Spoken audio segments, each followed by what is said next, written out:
Hello guys, তো চলে আসলাম বল্লা মায়ের দর্শনে। তো দেখো, এইটা হচ্ছে বল্লা মায়ের কাছে যাওয়ার প্রধান গেট।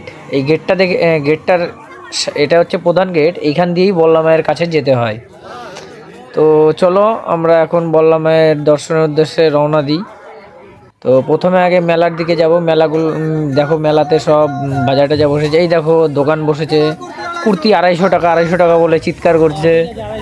তারপরে এই দেখো আরও অনেক কিছু বসেছে। এই দেখো, এই যে। তো চলো তোমরা যেতে যেতে দেখো, এনজয় করো বল্লাকালীর মেলার মধ্যে। তো আরও অনেকটা দূর যেতে হবে, কারণ কেবল তো মেলা শুরু হলো। মেলা এখন অনেকটা মেলা আছে। এবার অনেকটা মেলা পার করে তারপরে মায়ের দর্শনের ওখানে পৌঁছবে। এই দেখো কাপের দোকান। তারপরে এই দেখো দুটো দাদা কীরকম দাঁড়িয়েছিল, দেখে কেমনই লাগলো। তো চলে আসলাম